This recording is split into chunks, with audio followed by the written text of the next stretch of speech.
On Sunday, July 24 this year, more than 600 residents from Jerrabomberra, Queanbeyan and surrounds braved cold and wet conditions to send a loud and clear message to the New South Wales O'Farrell-Stoner government.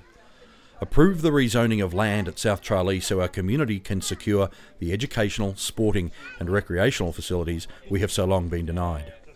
Jerrabomberra was, in the early 2000s, one of the fastest growing residential areas, not just in New South Wales, but in Australia. However, for more than 23 years, perhaps as a result of poor past planning practices, the building of community facilities had not kept pace with the building of residential housing. Today, there is no greenfield land left in Jerrabomberra or Queanbeyan suitable for any community facilities. And, as the residents see it, the rezoning of South Tralee is their only hope to secure much-needed community facilities. Today's meeting was arranged in conjunction with the Queanbeyan Business Council, and the reason that we've called the meeting is to bring to account the decision by the New South Wales Planning Minister to delay further the approval of the rezoning of South Tralee. 9 years of waiting, 9 years of moving goalposts, we've had enough. The tussle for South Tralee has dragged on for more than 9 years because of the shifting of planning goalposts, not to mention litigation by opponents. Such action has led to the proposed South Tralee residential development being revisited, rejigged and reshaped to comply with all federal, state and local government planning rules and regulations. Look, it needs to be rezoned because it totally complies with all the planning legislation, the standards that are recognised by all jurisdictions, whether they be federal, state or territory across Australia, which are some of the toughest in the world in regard to planning in the vicinity of airports for residential development, and it provides a whole range of absolutely necessary community infrastructure for the Jerrabomberra Queanbeyan community. Well, the initial development has a value of over $1 billion. For our construction industry. The complete development for South Jerrabomberra is over $2 billion, plus then we're looking at over $250 million of an annual income for the development once the people have moved in, and that's only going to benefit our retailers. A point that is not lost on local, state and federal politicians is that Jerrabomberra is the single largest polling booth in both the state seat of Monero and the federal bellwether seat of Eden-Monero.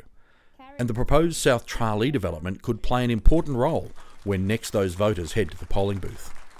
Well, it is important because this area needs to go ahead. We've got a number of assets that would come along with this development, including contributions to the very important Dunns Creek Road, very important community amenities that would follow in terms of sporting facilities, and also, of course, we need that momentum behind the community to get things like high schools added to the area that would be great for servicing this community. This is meeting the amenities needs, the facility needs of the Jerrabomberra and Queanbeyan community. What Tralee brings to this community, and that is to the Jerrabomberra and Queanbeyan community, are those further amenities sites like school sites, the Ring Road, part of Dunns Creek Road, sports fields, a range of amenities that we desperately need in this area to allow the people of Jerrabomberra and Queanbeyan to grow our region like many other regions are growing throughout the state. The decision to approve the rezoning of South Tralee now rests with the New South Wales Planning Minister Brad Hazzard, and one thing is clear: the people of Jerrabomberra, Queanbeyan and the surrounding region want his decision now and in their favour. I represent Queanbeyan basketball. We have close to 600-700 members and we need land, we need a facility. Queanbeyan needs more sporting facilities.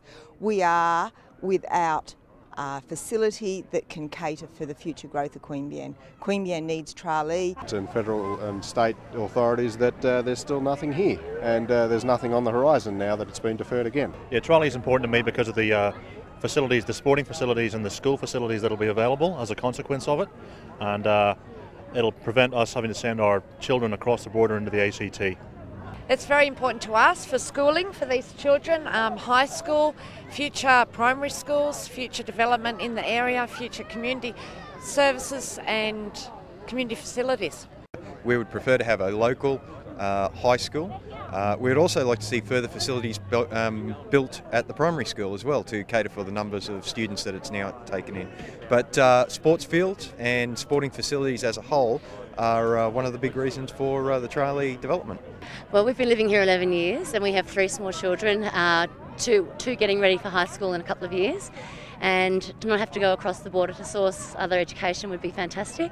And that's my job as the local member, it's to be the voice of this community. It's to take to this government the issues that are important to this community. It's to take to this government the issues that are important to the future of this community. And what I will do is continue to be the voice of the people of Queanbeyan and Jerrabomberra. And if it means standing up against my government, if it means standing up against this minister and my minister, well, I'm happy to do that, because I've campaigned for a long time as a Queanbeyan City Councillor, during a campaign as a candidate, but now as a local member in total support of Tralee.